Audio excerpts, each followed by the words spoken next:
All right, good morning, everyone. Welcome to the Small Games of Chance Educational Seminar. My name is Katie Isley, and I am your Cumberland County Treasurer. We're going to switch things up a little bit this morning. Senator Rothman is going to be joining us at some point and giving some greetings and saying hello. So I wanted to introduce who else is going to be up here. This is Kristen. She's with Liquor Control Enforcement, and she's going to be talking about some of the requirements for staying in compliance with the law. I am going to be speaking about the Small Games of Chance application, what our office needs, some frequently asked questions, and I'm going to talk about some legislation that I've seen that I am hopeful about. We do have some legislative staff in the audience, and I know that some of the representatives will be in and out throughout the seminar, so they will be hearing any of the feedback that we have for them. All right. So we'll come back to that slide. All right. So many of you guys probably got an email from me with a survey. We asked, what do you want to know about? How can we help you feel like you know what you're doing when it comes to small games?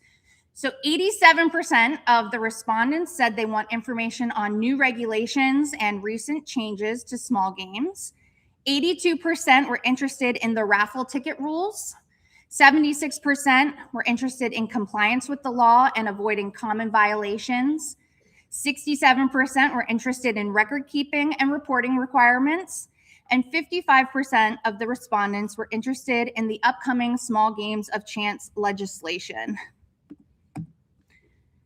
So everybody here has a packet. Inside the packet, you will have a Small Games of Chance application. So I hope that this is helpful in answering questions for you guys. I've been the treasurer now for 2 years, and one of the things I can certainly say is there's a lot of confusion with Small Games of Chance. There's confusion on what you're allowed to do, what you need to get the license, the law changes, and so I'm hoping that today we will answer all of those questions for you and more. After I do my presentation and Kristen chimes in with hers, we're going to open it up for a Q&A. And I feel like that may be the bulk of this seminar is hearing from you guys on how we can answer your questions so that you can do the best for your organization. All right, so we're going to get started. So when you're applying for a Small Games of Chance license, you must do it in the county treasurer's office. By law, the county treasurers are tasked with issuing Small Games of Chance licenses. It's important that when you come in and you are getting your license, that you must have a completed, notarized application with supporting documentation and a check from the organization. So we are not allowed to take credit cards, and we are not allowed to take cash. You must have a check from your organization for this. All right, so this is what it looks like at the very tippy top. Now, I did hear when I was out in the lobby that there are some people who are not from Cumberland County here, and I'm so glad that you guys joined us. So I did give you one that's filled out for Cumberland. So at the top, you would put your information for your treasurer's office. So there are on number one, checking your appropriate block of what you want to get. If it is an initial application, an annual application, or a monthly application, you would choose which one works best for your organization. And then you would also check below on whether it's the monthly or the annual for the price. For an annual Small Games of Chance license, it is $125. And for a monthly license, it is $25. All right. So moving along down the form, we're at number 3, the name of the municipality. So a lot of times people think this is the municipality in which they are headquartered. This is actually where your licensed premises is located. We're going to be talking about licensed premises a lot throughout this because your licensed premises is where you're hosting your event. So you may be headquartered in Wormleysburg, but you're hosting your event in Carlisle Borough. So here you're going to put where you are hosting your event, where the actual raffle is being pooled. If your organization is a club, which means that they have a liquor license, then you will also need to fill out 4A and 4B. And so that requires putting in your liquor identification number. The type of organization for number 5, you have options here, and sometimes we get very unique types mentioned, but these are the types that you can put down. So we have charitable, which would be operated exclusively for charitable purposes, a religious organization, advances religion, civic and service for civic leagues and social welfare organizations, clubs, so like I said, people who have a liquor license, fraternal for domestic fraternal orders or beneficiary societies, and veterans organizations. So when I was taking RSVPs for this event, I noticed that we had 67 different organizations represented here today. So we've got veterans organizations, we've got SPCAs, we've got PTOs, fire departments. So I'm so glad that all of you guys could make it out on an early Saturday morning to get a little bit of this information. All right. So now we're into information about, oh, perfect. We're going to welcome Senator Rothman, who's going to give us an introductory hello. Oops. Welcome, Senator. Hello. Thanks for being here. Hi, Kitty. Hello, everybody. Wow, what a great turnout.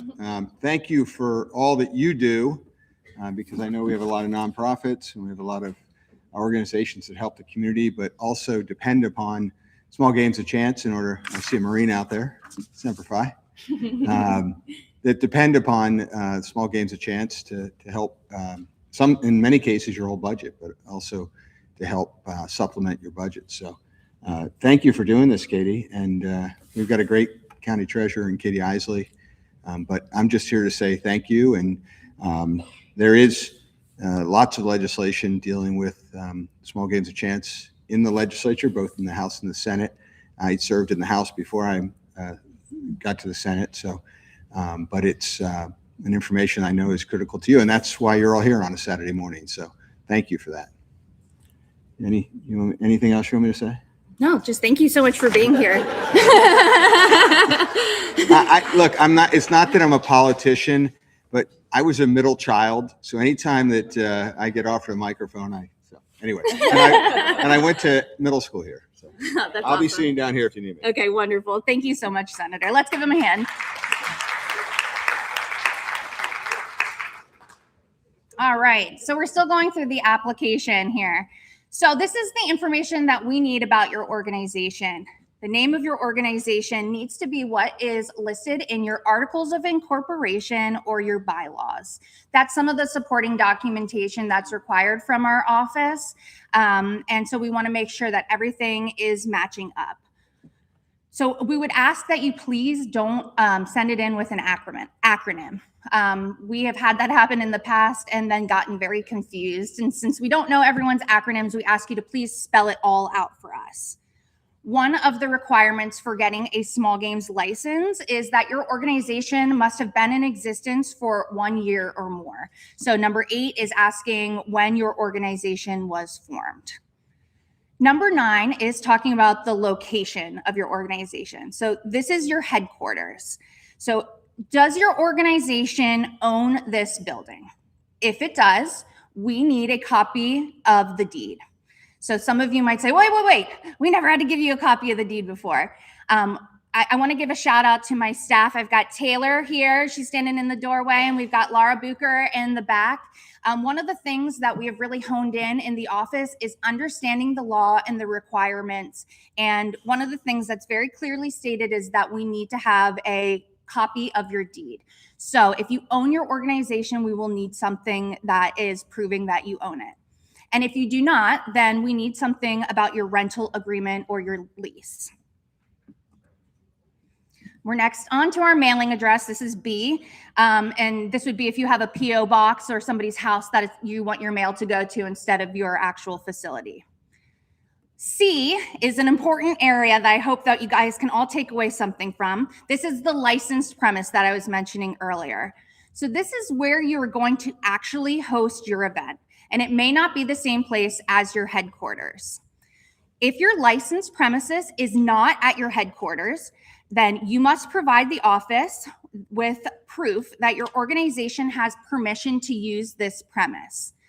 In your packet, you're going to see that there are a couple There are a couple form letters in there that you can give to the office with a rental agreement, or if you're using somebody's home, we also provided something like that in your packet. So this can also be an email. Sometimes, you're just emailing back and forth with the bowling alley, and that's the extent of your agreement with them. That will suffice for us too, but it's important that we know that the premise is not going to be profiting from the small game event that you're hosting. And feel free to chime in if you got anything to chime in on. Okay, so what if the event is held at a personal residence? Well, on our website, we have all of the forms that are in your packet, and we provided use of residence permission letters. So that is in your packet, and that's another way that you guys can be in compliance if you're doing it at somebody's house. All right, on to section 10. This is an important part if you are doing a monthly license, because I need to know when you're going to host your event so I can make sure you're covered for that time period. So if we need to be in touch with your organization, let us know what the days of the week and the times that we would be able to reach someone. All right. Next, we have the signature and information of officers preparing the application. You can see it says as the executive offer or the secretary. They are saying that they certify the information is correct. And then you have to get the form notarized. In Cumberland County, we do have some notaries within the courthouse, but they are not within my office as the treasurer. We don't guarantee that you will be able to use them. We recommend that you get your application notarized before, but we're happy to try to help you if you come in and you don't have it notarized at that point. All right, so next part is what games are you going to be playing?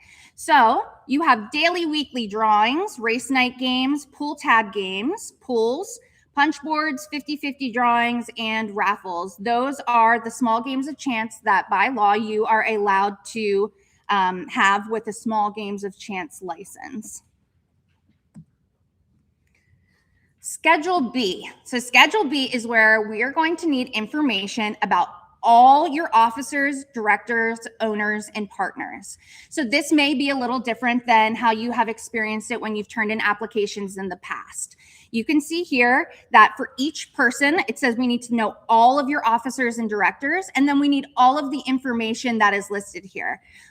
We need to have their date of birth, their title, and their email and their mailing address. So one of the things that we were discussing internally recently is people being like, well, why do you need that information?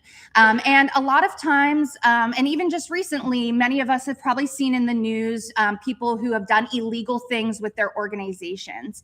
So this is a way that we're making sure that not only do we have the people who we need to know on file, but should something negative happen or illegal happen, that we're able to provide that information to the district attorney. And we have a template, and it's located in your folder for an additional Schedule B. They give you 2 lines, and most people have at least 5 officers written out in their bylaws. And speaking of bylaws, we need to have the ones that are listed in your bylaws. All right. Schedule C is kind of similar to Schedule B. A lot of times it's the same people, but sometimes it's not. So Schedule B is who is going to be actually running your small games event. It's important to note that you must be 18 years or older to run a small games. All right, Section D is only needed if you are doing punch boards or pool tabs. So there are licensed distributors that are located through the Department of Revenue. They're located in your packet as well. And these are the distributors and manufacturers that Pennsylvania allows you to utilize for small games of chance. It's important that you are using a legitimate company that has been looked at by the Department of Revenue. Did you want to say something with that? Not specific. Oh, okay. All right. And in Schedule E, it is your auxiliary groups. So auxiliary groups are the groups that are listed in your bylaws or your articles of incorporation. We just keep circling back to the bylaws and articles of incorporation. We want everything to match, all the names, everything to be able to connect together. So if the group is not listed in your bylaws, we cannot issue the license to your auxiliary group. So an auxiliary group in Pennsylvania is a supporting arm of a parent nonprofit that can leverage the parent's tax-exempt status or gaming license, but is not a fully independent entity in the eyes of the PA Department of Revenue or the Bureau of Licensing. So an example of something that would not be an auxiliary would be a festival that your organization is hosting. Because they're not listed in your bylaw, but it's hosted by your organization, you can still do your small games, but it would not be under the Apple Festival or something like that. All right. So we're going to do some frequently asked questions, and then hopefully I answer all of them, and then at the end you guys don't have as many. Let's see. Oh, yeah.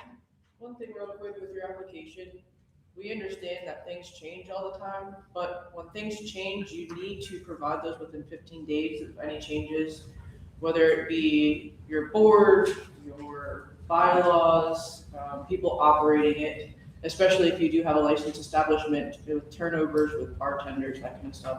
It is important. And additionally, all that information for each person is important because there are certain people that are not allowed to be involved in the operation of small games of chance, because obviously we want it to be running properly. And one of those is, if you look at what you have to sign off on the affidavit, is that no one has had a felony within the last 5 years. And typically the other thing was, if someone is convicted of small games of chance crime, which that's far and few between, so the felony would be more important. So it is on you guys to do those background checks to make sure that the people that you're putting on the application are allowed to be there. Absolutely. Thank you. All right. So one question that we get asked often is, when do I need a special raffle permit instead of having just a small games of chance? So a special raffle permit allows organizations to conduct a raffle that exceeds the normal prize limits and in excess of $2,000. So this is available to regular and monthly license holders, but it's important to know that you have to have a small games of chance license in order to get a special raffle permit. You can't just get a special raffle permit on its own. So the cost is $25 for a special raffle permit, and organizations may have up to 10 per year, and volunteer fire, ambulance, rescue, or conservation organizations may have up to 12 per year. Real quick too with raffles, just to make sure that we're all using the same definition of raffle. So some people would think that, for example, a 50-50 is a raffle. In some people's definitions it is, but when it comes to the law, a 50-50 is completely separate from that. So you will see as we go through these raffles, there's a lot of different leniencies that you're able to have and a lot of different things that you have to abide by, whereas all of the other types of games of chance follow other rules. So just keep that in mind. 50-50s and these other raffles that we're talking about, they are separate. Awesome. So, do I need a bingo license to have a small game of chance license? The answer is no. Bingo licenses and small games of chance are two separate licenses. They're independently issued. So if you have a small games of chance license, that does not mean that you are good to host a bingo. You will also need to have a bingo license for that. So does a small game of chance license permit all forms of gambling? The answer to that is no. It's very clearly outlined in the law what is allowed, and we just went over those within the application. So the only ones that you are permitted by law to do are punch boards, pull tabs, raffles, daily drawings, weekly drawings, 50-50 drawings, or race night games and pools. So unless it's otherwise authorized by the law, all other forms of gambling are prohibited criminal offenses under the Pennsylvania Crimes Code. One question that we get asked a lot is, do I need a small games of chance license if we want to host a silent auction? So the answer to that is no. You do not need to have a small games of chance license to host a silent auction, because Pennsylvania courts have determined that gambling consists of three basic elements. You need to have consideration, so cost to play or cost for the event. There has to be chance, event outcome based wholly or predominantly on chance. And then the third element is reward. So return to the player for winning the event. All three elements must be present to establish that an activity constitutes gambling, and therefore a silent auction does not fall under that. So you do not need a license for that. So what are some common unlawful gambling activities? Texas Hold'em tournaments, paddle auctions, casino nights, sports pools, vertical wheel or chuck-a-luck wheel, video gambling devices. None of these activities are authorized by the Small Games of Chance Act. Do you have any other ones that you can think of you want to add in? Those would be the main thing. There's a legal way of doing sports pools now. If you're interested in that, let me know. But it's not, typically that's going to be for a licensed establishment. When I say licensed, I mean a liquor license establishment, because you don't make any money on it. It's 100% payout. But those block pools and all, they can be run legally, but typically we see those just run illegally, because obviously if you do the work to set it up, someone wants to get money out of it. But if you are trying to gather people and get people involved in something, that is something that you can do. Awesome. Is that the same as squares? Game squares? Or like a game, you buy squares? I don't know who's talking. You mean so a football pool where you have the blocks and the squares that you put yes, that's what I'm talking about. Yeah. Can you clarify, are you saying that is legal or illegal? So most people run it illegally. There is one way to run it legally, but you basically have to be a liquor license establishment, and it's 100% payout. So unless you fall in those categories, it's run illegally. So 99% of the time it is run illegally. If you do have a liquor license establishment and you want to run it, you can see me after and I can explain that more. Awesome. All right, so who can apply and be granted a Small Games of Chance license? So an eligible organization based on PA law, you must be in existence for 1 year with bylaws and articles of incorporation. So who cannot get one? Public school districts themselves cannot get one. Political parties cannot get one. So can eligible organizations only be 501c3s or 501c4s?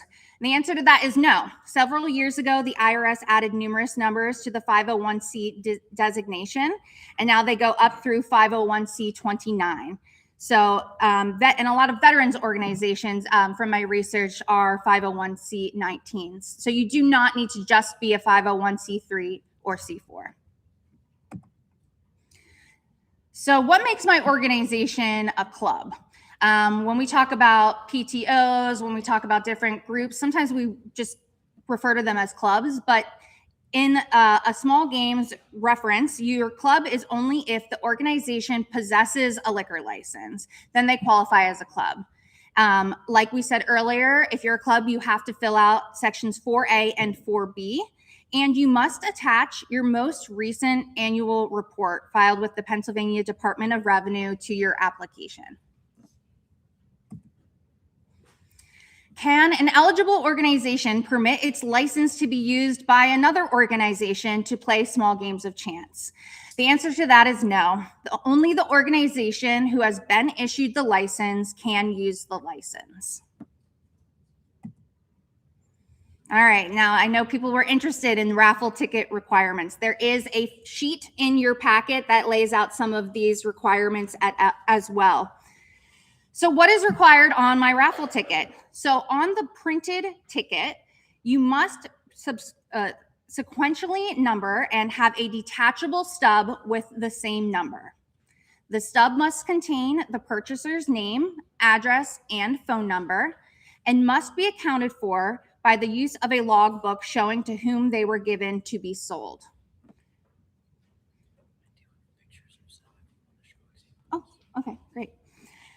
So minimum information that's required on the ticket, you need to have the date, the time, and the location of your drawing. You need to have the name of the licensee.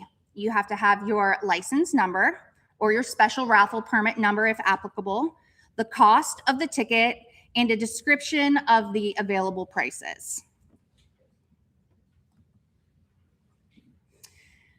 So we often, oh yes, go ahead. Is that for raffles over $2,000, or is that any raffle?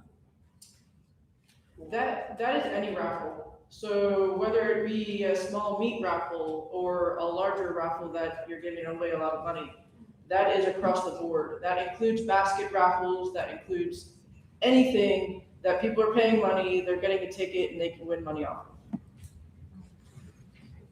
Which a lot of people will use those 50-50 strip tickets, but those are only for 50-50s. In the state of Pennsylvania, you have to do the printing requirements. There's different ways that you can do it for basket raffles and all that, which we can show you some examples later. Awesome. Please do. For sure. So can an organization sell raffle tickets in a county they do not have a license in? So say you are a Cumberland County organization, but you are hosting your event over at the Harrisburg Hilton in Dauphin County. How does that work if you're in different counties? So yes, you are allowed to sell your raffle tickets in another county, but the organization must write written notice to the district attorney and the treasurer of each county in which they intend to sell the tickets, notifying them of this.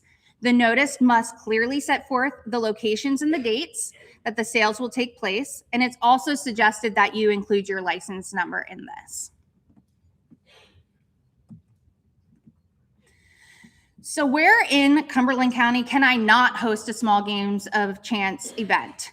So each municipality had to put up a question to the public on whether they would like to have small games within their municipality. And there are 2 municipalities here in Cumberland County where they have not been approved by the referendum to be able to host events. So Lower Frankfort Township and Lower Mifflin Township are 2 places where you are not able to host small games. That is also listed in your packet, every municipality that you can, and then the 2 that you can't.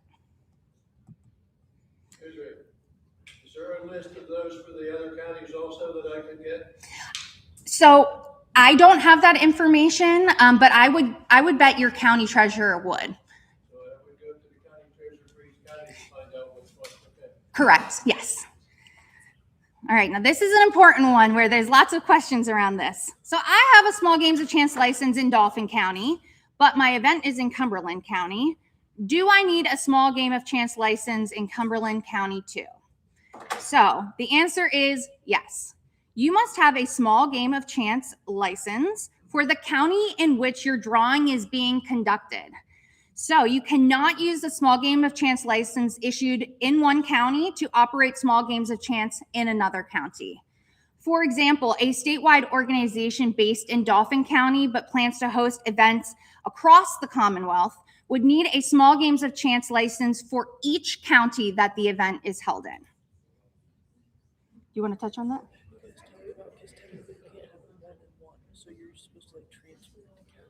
Oh, we don't do that. Yeah. I hear a lot of grumbling. Yes, go ahead. So this is, I would say, no, it's not new. I think there's been a lot of questions among counties on what the regulations versus the laws say. In Cumberland County, this is our policy on it because we want to make sure that we are being as thorough as possible. Do you want to say something on it?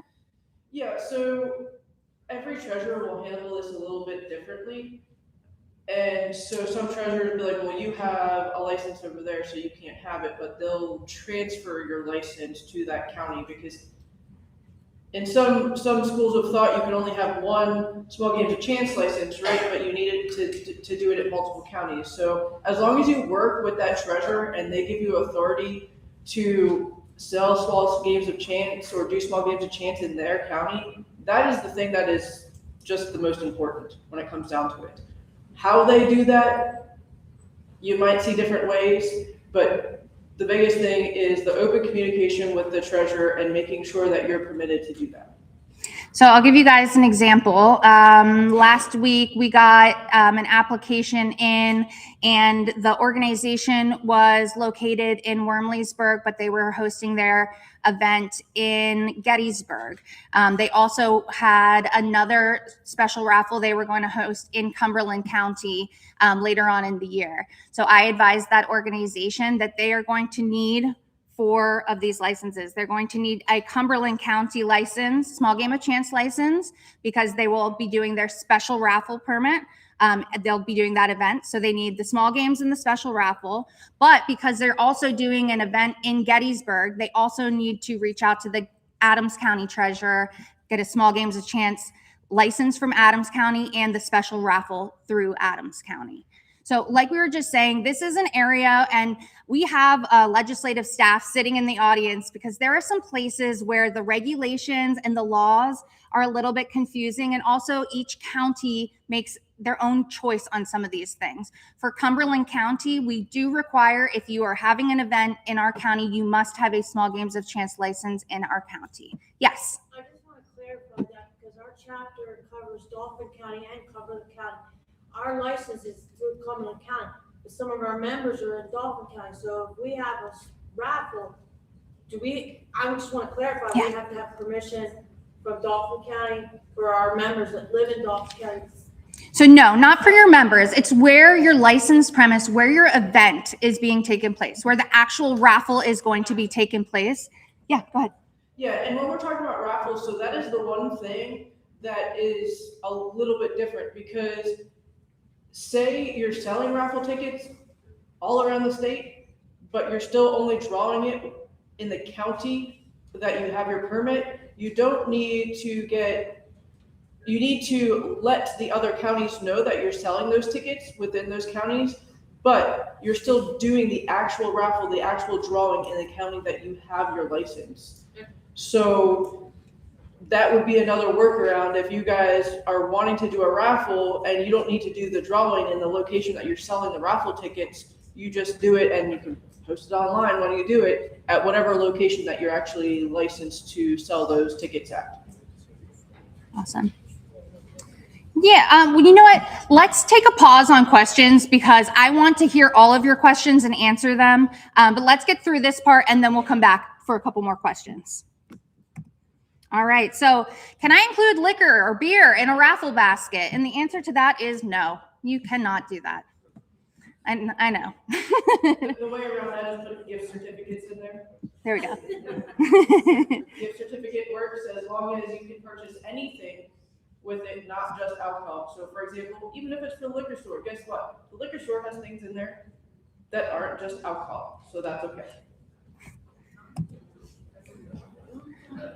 All right, so I'm going to touch on some pieces of legislation that are currently in the General Assembly. These are pieces of legislation that I find interesting, that I am hopeful about. I think you guys will be pretty excited at the possibilities with some of this. So let's get into it a little bit. And I would encourage you to connect with your state representative or your state senator if these are something that you would love to see happen. All right, so the first piece of legislation is House Bill 962. Oops. Oh, it didn't, I got a pop-up. Sorry. All right, we'll see. My computer's doing something funky. Okay, so this would permit fire departments, veterans associations, and other nonprofit organizations to, oh, I'm so sorry, my computer's doing something funky, to collect payments and live stream raffles and other small games of chance online. This is a bill that's been introduced by Representative Ryan Warner, and one of our local Cumberland County representatives, Representative Thomas Kutz, is currently a co-sponsor on this legislation. The bill right now has been referred to the House Gaming and Oversight Committee, which means that it has been introduced, but it has had no movement. So that just to give you guys an idea, the process for getting legislation, you introduce it, it goes to a committee, it then goes to the House. It has to go through 3 rounds of voting. It gets sent to the Senate, it goes to the committee, and then it has multiple rounds of voting, then it can become law. So we are at the very beginning stage of this for House Bill 962. So this would allow the collection of payment and live streaming raffles. This would allow payment for the games via an online cash transfer app such as PayPal, Venmo, Cash App, etc., and to live stream their games through a social networking app such as Facebook. In other words, a patron would be able to purchase a ticket through Cash App and watch the event online. So to be clear, because this is proposed legislation, that also means that doing this right now is not in accordance with the law. So using online payments and doing online raffles or your events online is not in compliance with the law as it stands. You have anything you want to add to it? Okay. All right. Next bill that I'm excited about is Senate Bill 995, which is increasing the limit for local small games of chance. This is introduced by Senator Chris Gebhard, and the status of the bill is that it has been recommitted to the Senate Community and Economic and Recreational Development Committee. So in his co-sponsor, he writes, I have heard from numerous organizations that have had to shut down their small games of chance for a few days every week because they're hitting their weekly cap. This weekly prize limit has been set at $35,000 since 2013. With the ever-changing gaming landscape in Pennsylvania, coupled with increasing inflation, the weekly prize limit needs to be raised to $60,000 for our licensees. So again, this is proposed legislation that is currently in the Senate. The next piece of legislation I want to highlight is Senate Bill 515, allowing debit cards as an option for small games of chance payment. This legislation will allow fire departments, veterans associations, school booster clubs, and other nonprofits that have a small games of chance license another option to increase their revenues by accepting the use of debit cards for payment, if they so choose. This legislation will not allow the use of credit cards. It will only provide for options connected to an account where the funds are already present. So this legislation has been introduced by Senator Michelle Brooks, and it is currently sitting in the Senate Community, Economic, and Recreational Development Committee. And this last piece of legislation that I want to share with you guys is Senate Bill 416, which is mobile payment services for small games of chance. I recently wrote a letter to the editor that was published in the Patriot News outlining my support for this legislation.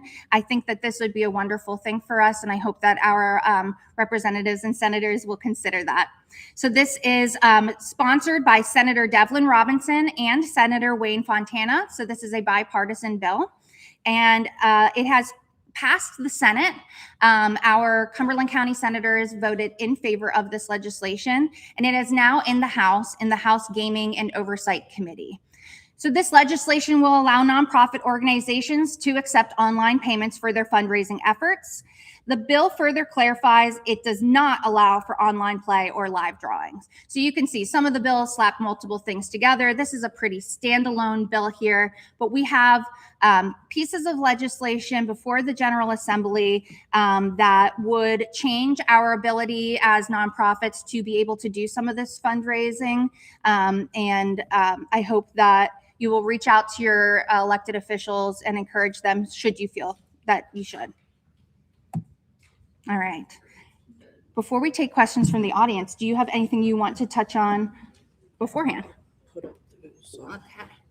Thank you. How would I get this up on the screen?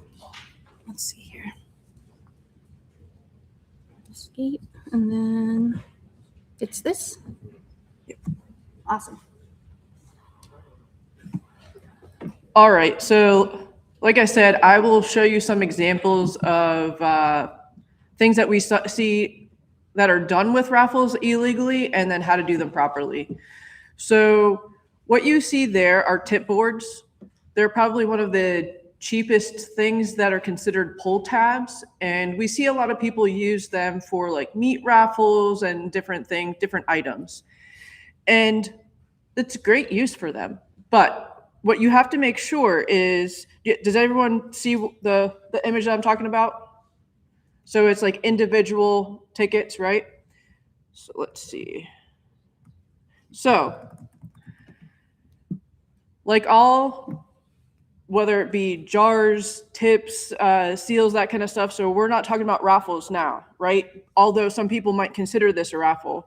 So they might use this to do a raffle.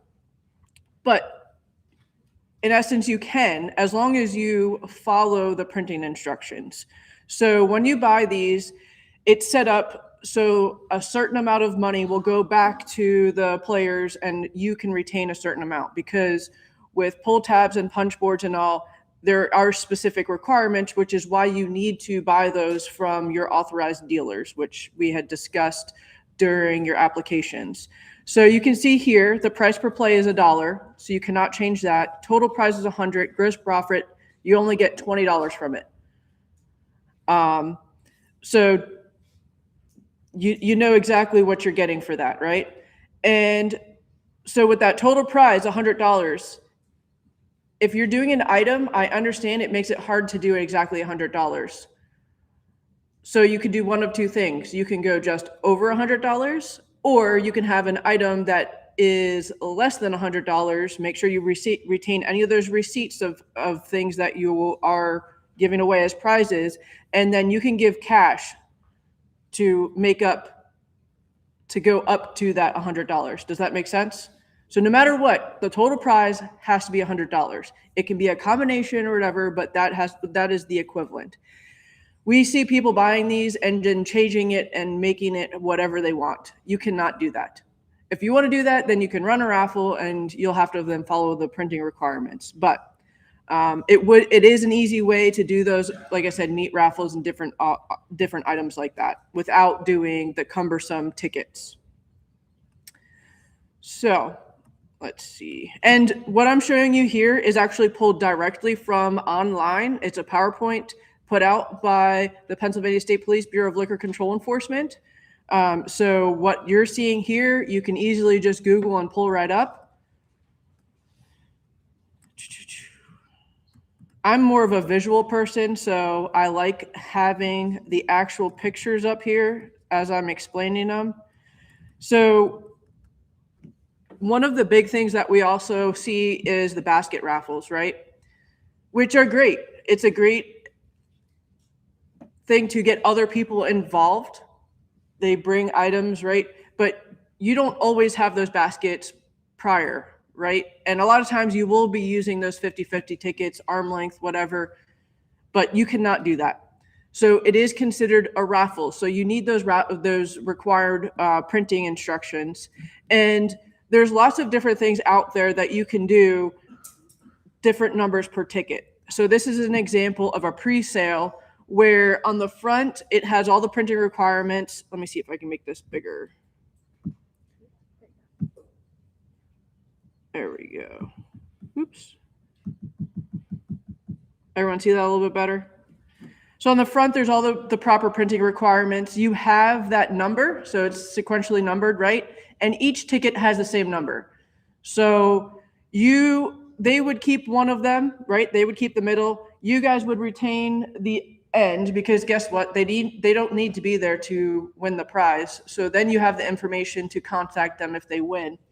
And then those other ones individually rip off to go into the different to whatever they want to try to win.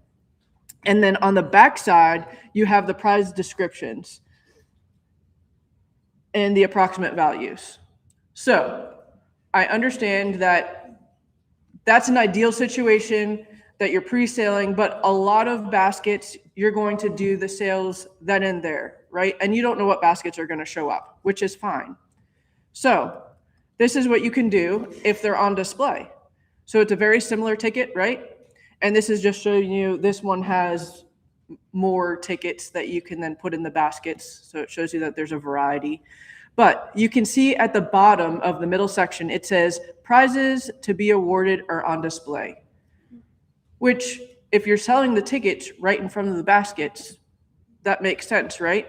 So you would not sell these outside of you having the baskets there on display, whether it be on pictures or whatever. As long as those pictures or the baskets are available and they can see what they can win, that's all that really matters.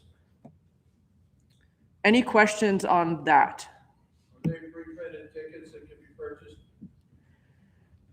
So each one is going to have to be customized for your organization because of the printing requirements.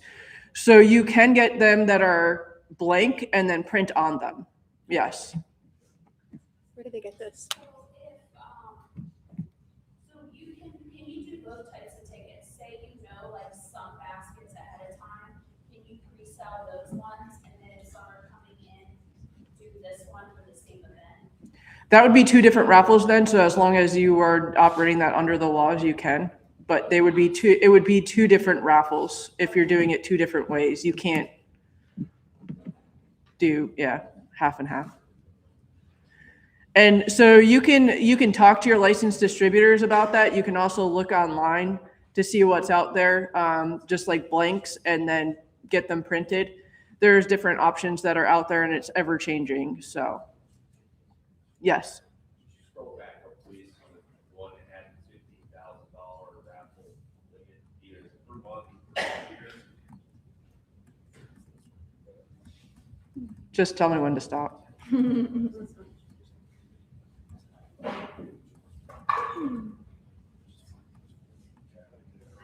Yes.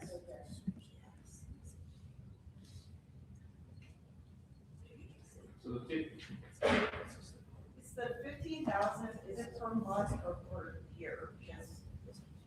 We thought it was per year. So we can do, that's it. So every month we can do a prize limit of 15,000 among all of our entities under our Small Games of Chance. Correct. Every single month we have that, it starts over, okay. Now, is that only for the special raffle permit? Or is No, this, if you look, so this is under the special raffle, but it's referring to the general prize limits. So every month we can run 15,000 prize payout each month for our whole, anything else. Okay. Yes. just to be sure, the raffle payout is also added into full tab payout. So when you get that 35,000 a week, you gotta pause, restart, and not exceed that, right? Correct. Even though there's separate things that you have, like I said, they're raffles and all of the pull tabs, they operate a lot differently. But when it all culminates together, that 35,000 is definitely the limit total. And then going back to talking about 50/50s being different. So just keep that in mind. That 2,000 limit is for 50/50s as well. So you might have to run more than one. And I always suggest if you don't run 50/50s, do it, because guess what? If you've ever bought like punch tabs, pull tabs, that kind of punch boards, pull tabs, that kind of stuff, they're pretty expensive, right? And as you can see, looking at the tip board, which is a similar payout, you're not really getting much money for your organization, right? And so some people might enjoy playing those more, which is great to get people in, but I would always suggest to run a 50/50 because the cost for those strip tickets are very, very, it's very nominal, and you get 50% of that money straight up for your licensed staff or your organization, which is awesome. And record keeping wise, it's super simple too. All of those record keeping schedules are online as well, and it's very simplified. So you want to do a question? Oh yeah. Do you guys have any specific questions on the raffles while I have it up? On the 50/50, the 50% you keep, is there requirements of what account or what you can spend that on? So if you are a licensed establishment, yes, that is the same as everything else with the split. If you're unlicensed, then you use it for your organization. Okay, Taylor's coming around with the mic so everybody can hear the question. The question that I meant to ask earlier about ours being in Dauphin County and Cumberland County, if we do a 50/50 at a meeting in Dauphin County, is that legal? No, so since it is considered not part of raffles, you cannot sell them and draw that. So the only thing you can sell outside of your licensed county would be the raffle tickets. Everything else, including 50/50s and all, you need to be licensed within that county.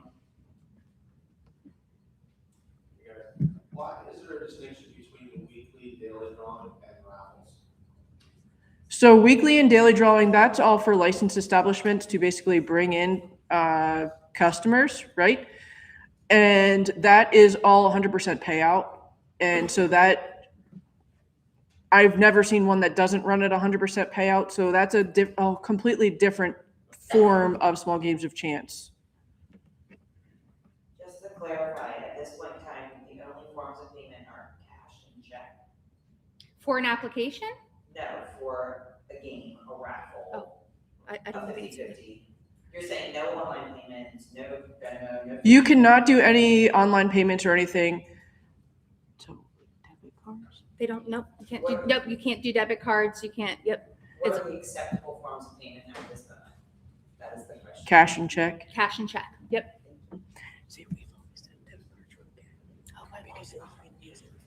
Yeah. Mhm, mhm. For the raffles, is it not to have to get a special raffle, is the total prize $2,000 or the top prize?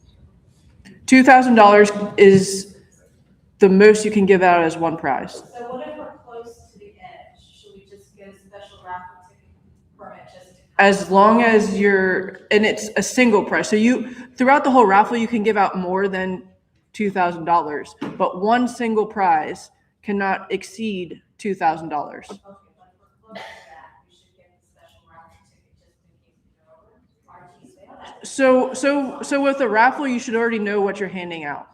Okay, what if you do, I see, you're thinking about doing a 50/50 raffle? 50/50s are different. So 50/50s are not a raffle in this sense. 50/50s, you can only give out up to $2,000. So if you think you're going to come close to that, make sure you only have the certain amount of tickets pulled out that you can only make $2,000. And with that, I will put that with a caveat with the 50/50. Some people do arm lengths and that kind of stuff. You cannot do that. Some people do, if you buy a certain number of tickets, it's less than if you only buy one. Technically, you can do that, but just think about record keeping. You're going to have to tally then. And if you're going to get close to that $2,000, it's not going to be easy to stop it at that $2,000. So if you're going to get close to $2,000, I would sell it at a designated number of money per ticket. If you still want to do that and you're not going to breach that, you would basically have to keep a tally of, okay, I sold 5 tickets for $10 and 1 ticket for $3, and how many of each, because at the end you have to know how many tickets you sold, which you should know because of the numbers on the tickets, right? But you also have to make sure that matches the money. And so the only way to do that is to have the records of how much you sold for each amount.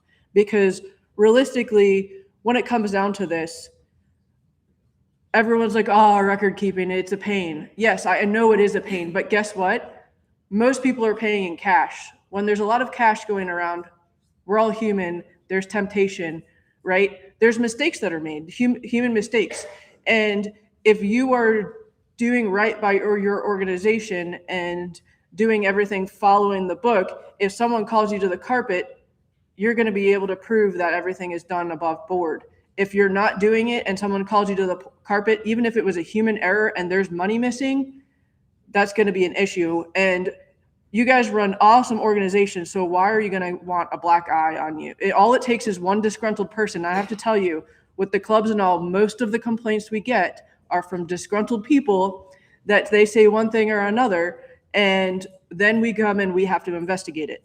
So if you're running it above board, there should be no issues. Even if you're called to the carpet and there's a human error, we can see that. We can see that you're doing what you need to do. Yeah, I went a little askew, but I think that was important to put out there. I have one more question. So we're selling raffle tickets, what if we sell them outside of the state? You have to talk to that state. Okay, what if it's like all 50 states? All 50 states? Yeah, that's on you.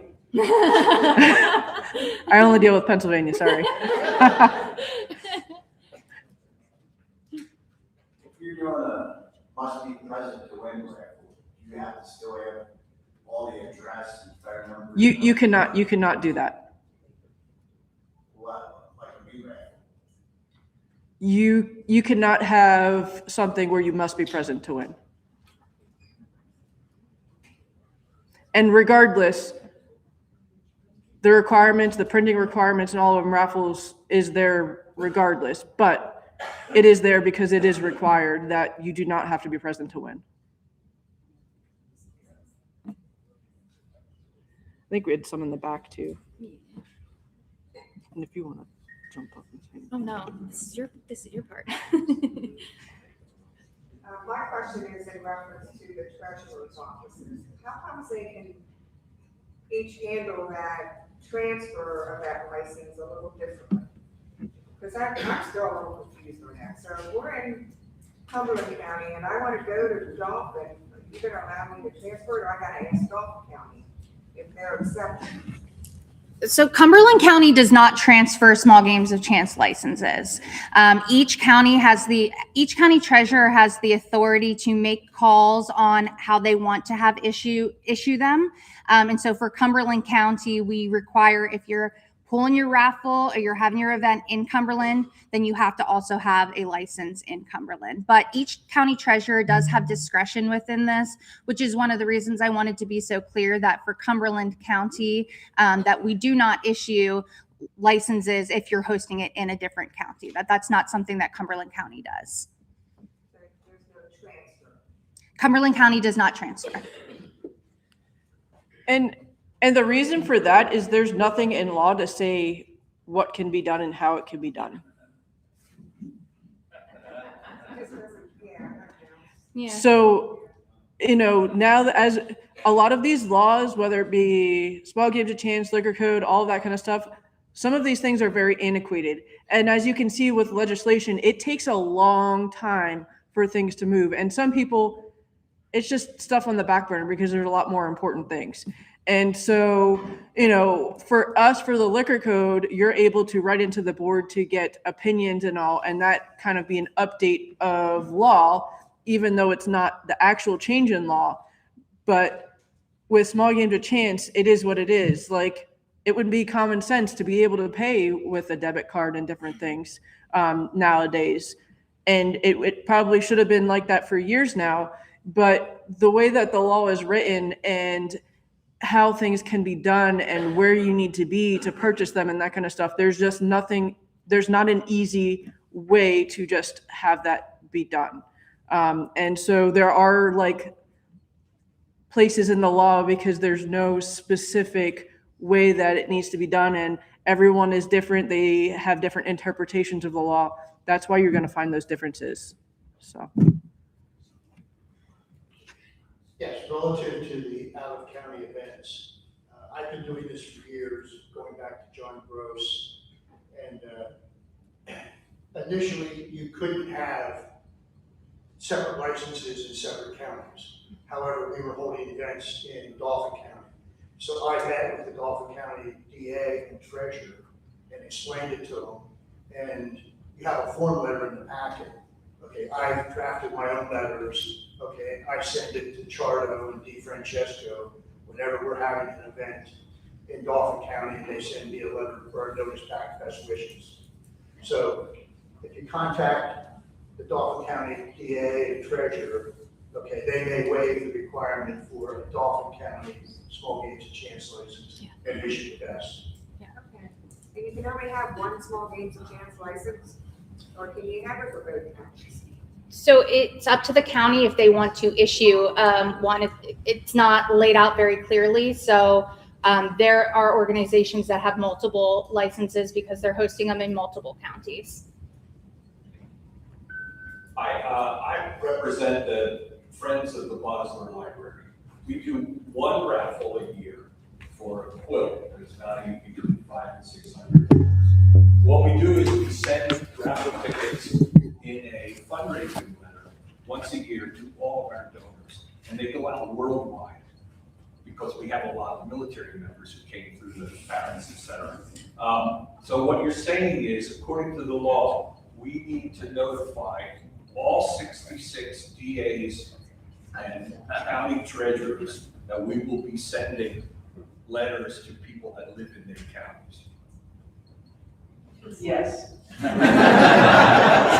I'm done.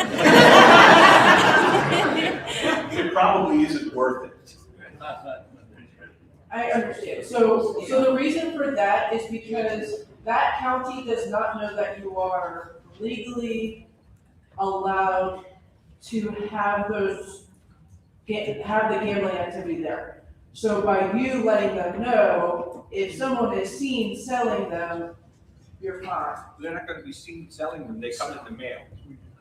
And then we send a self-addressed envelope so they can put $5 in the envelope and send it back. So it's an And the individual. drawing is done in Carlisle. So it's one individual ticket that goes out. It's not a whole. Two tickets in each. Okay. Less. So what a lot of clubs will do is they'll send out a bulk of tickets so people are selling it to other people. Oh, no. These just go to each individual donor. Yeah. If they choose to join the raffle, they send it back to us. So yes, technically, yes, you need to, but that's the reason why. If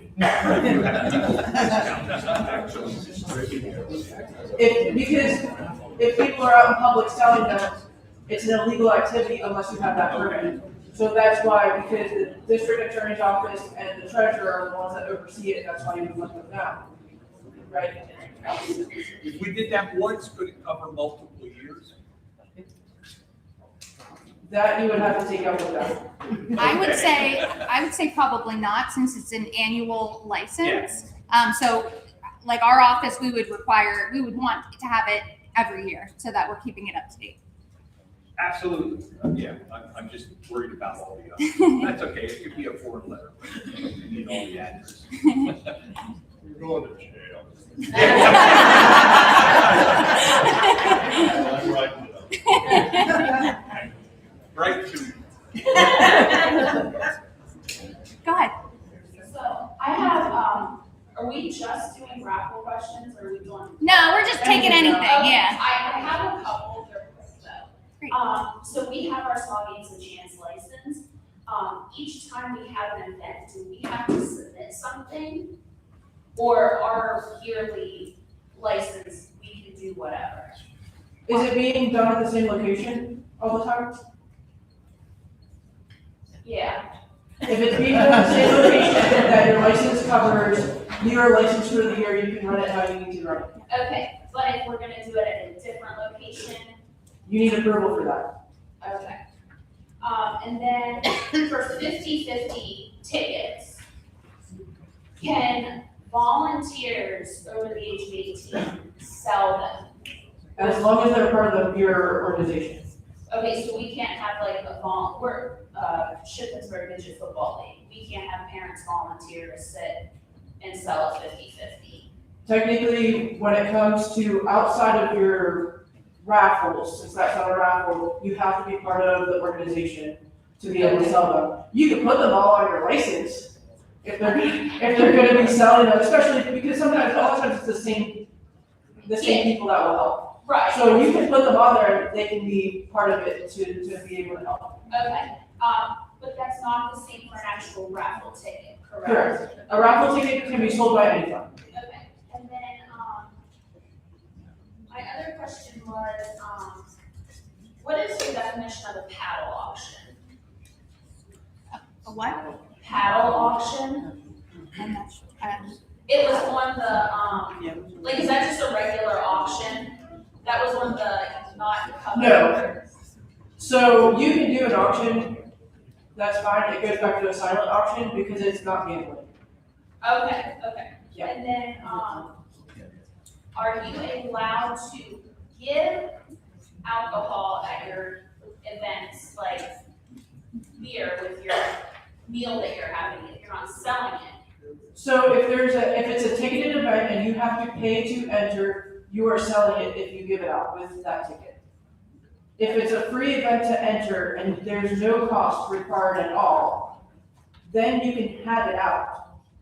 You're still in charge if someone's visibly intoxicated or minors get it. But if there's any type of cost, even if you say it's just for food and the alcohol's free, if people have to pay it to enter, you are selling alcohol. So if you don't have to pay to enter, you can give the alcohol. Can you have your raffles though? Is there a choice to buy? You don't have to buy 50/50, you don't have to buy a ticket to a raffle basket.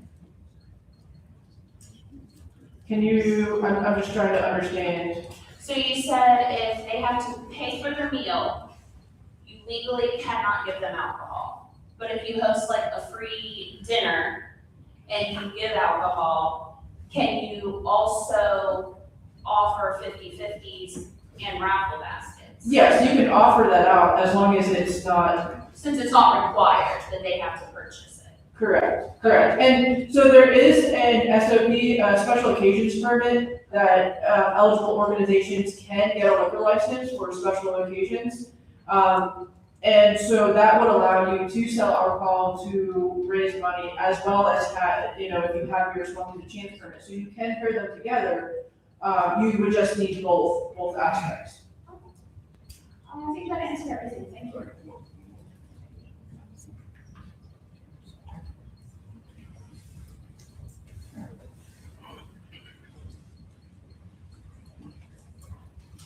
This is about the money. The income that you make from a raffle, I understand that you have to put it in a special account, correct? So if you make over a certain amount, you have to have a separate designated account regardless. I would suggest for everyone, unless you're doing, like $20 here or there, to have a separate account that all of the money from 12 Games of Chance will go into before it goes out. And the reason for that goes back to us being human temptation. It's a lot of cash, and it is a way to prove all the income and outcome and where it's going to make showing that you are above board and operating properly. Because if it is commingled with other things, and say someone does the wrong thing, now it's all commingled money, it gets really, really messy that way. And accounting purposes and all is by far suggested. And typically you don't have to pay for a second account, so there should be no problem with that. And with that account, you can pay for the tickets, you can pay for the different items that you're raffling off. So it will show everything in that one account. Okay, so that was a follow-up question. How much money do you have to spend down by the end of what, calendar year, fiscal year? So it should all be expended. Unless you. By what, the calendar year or fiscal year? Your own club's fiscal year. So that would be calendar year because the permits are by calendars. And so unless you're saving for something specific that, say you're doing a roof on the building and it's going to cost a certain amount of money and you're still raising money towards that, that is fine as long as you put that on your records. Thank you.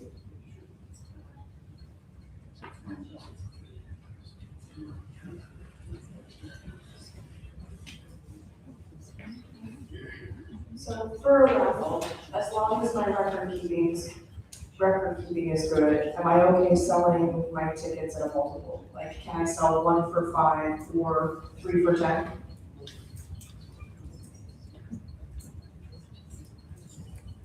So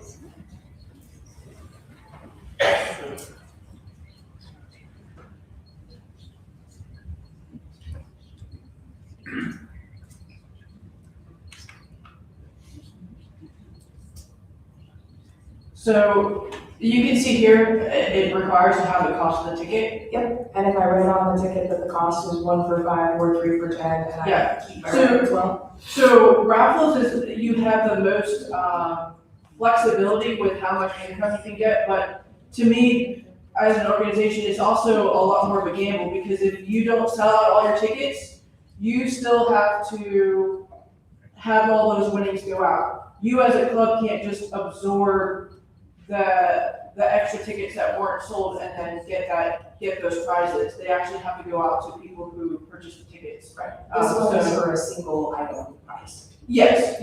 And I was adding that not to answer your question, but something that I think that people it's a misconception too, where, you know, if the raffle's drawn and it's not purchased, that, you know, no one has to win it. Okay, and then, I understand that we can't accept payment for raffles online, and I understand all the payment method, information.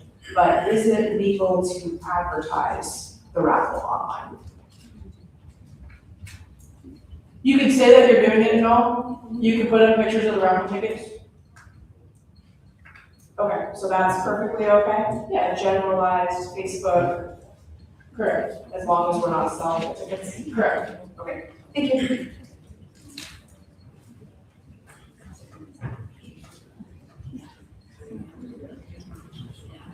So if we have an auction and all of the items in the auction are donated, are we allowed to auction off baskets that include alcohol? No. Okay, and. So auction meeting people are like bidding on it? Yes. Yes, so no matter what, if people are paying for alcohol,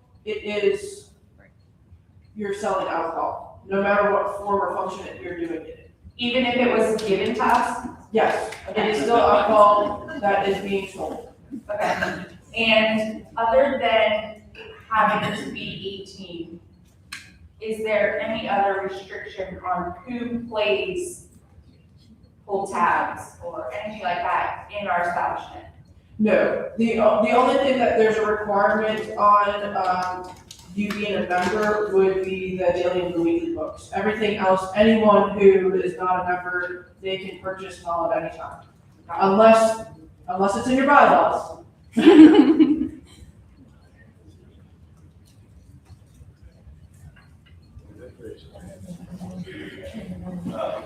For the raffle tickets, when you do a monthly license, are you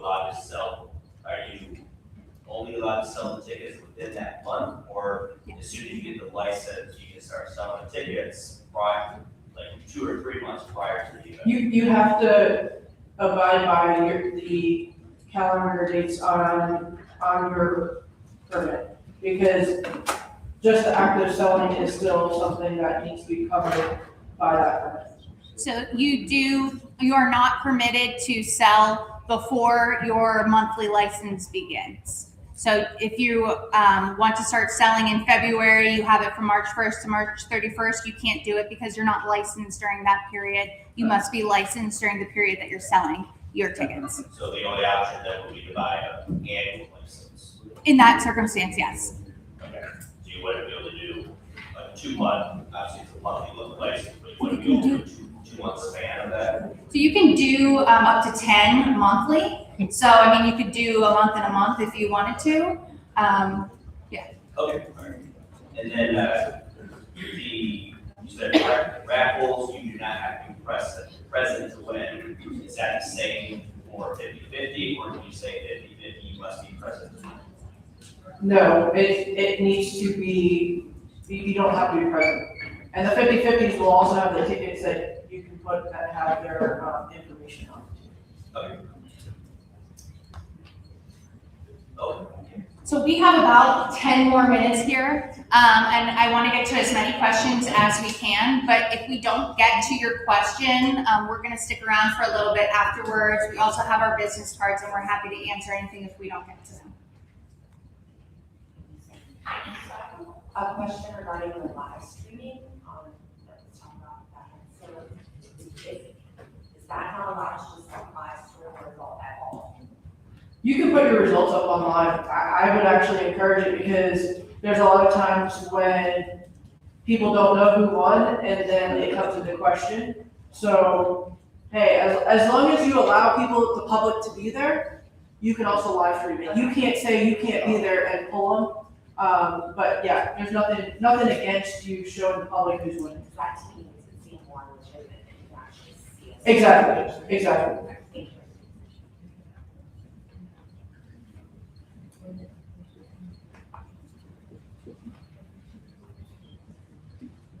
Earlier you said about the split on the 50/50s, went to after the player, after the organization. After the organization is also subject to the 60-40 split, correct? If you have a liquor license, yes.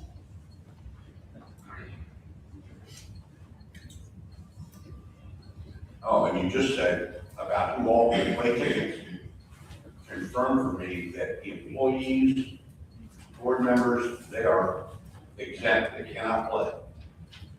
So raffles they can, anything else other than raffles, if they are involved with the selling tickets or they have different knowledge of how it's running, the winners, they are not allowed to. So if you're the bartender, for example, and there's a new game on and you're selling those tickets, you can't come off duty and then buy those tickets. But if you're a bartender and there's a brand new game and you haven't sold any of those tickets, yes, you can play in that specific one.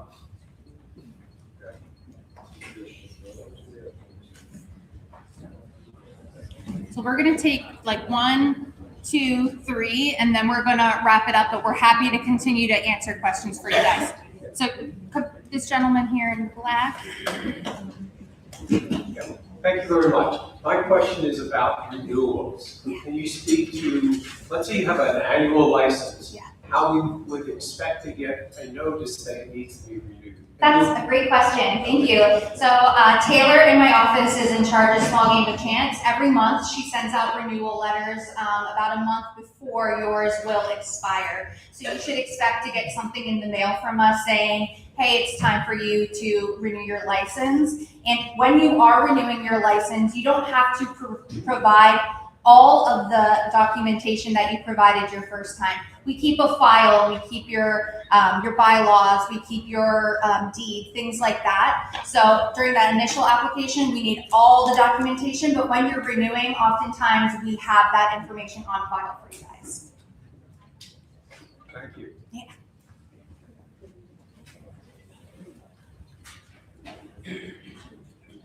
Hello, thank you. Appreciate all the questions on raffle, but I want to jump back to legislation. We haven't found legislation to give for revenues, but one of the things we heard in the past or talked about was our 60-40 split. As our cost of goods and our insurances and things to keep our clubs operational within the better organization or other organizations, or growing beyond what our 40% can generate to keep our doors open. I think legislation to better split 50 or something more better in that dynamic. Because outside of that, we're trying to go beyond different ways to keep us open. And the scope of the law, we're also finding that sometimes we're lusting at because we got to keep them doors open as we age out, try to, in bigger number of people come into those organizations. I see that as a problem as well. Thank you for sharing that. And I would encourage you to speak with your House and Senate members as the ones who can introduce and change those things. I hear that feedback often. All right, we're going to take our last question, and then we'll be here to answer more for you guys. I have lots of questions, but I'm going to ask one or two. Can we get a copy of your slide deck you sent to us? Your slide deck. Mine? Yes. Oh, yes, absolutely. Yes. So we are live streaming. I don't know. I didn't mention that, I guess. So this is going to be posted on the website. The PowerPoint that I have will be posted on my website, and we will get her information that she has up here on the website as well. Okay, thank you. Absolutely. The other question is, we don't have a physical place to meet. We only have a PO box. What do I do about that when filling out my application? So sometimes in those situations, people use their own residence as the headquarters. And so that's where the letter that we have in your packet would come in, where you would say, this is a personal residence, but we are using it for X, and we're not profiting from it. So I don't need to send my deed with my application? No. Okay, No. all right. Okay, thank you very much. All right. Thank you so much for joining us on this Saturday morning. As you can tell, there are a lot of questions about Small Games of Chance, and I hope that today we can help to clarify some of those things for you. Like I said, I'm Katie. I'm your county treasurer. I'm going to be here to answer questions, and Kristen is going to be here to answer questions for a little bit more. Please reach out because we want to help you to be as successful as possible. Thank you for coming.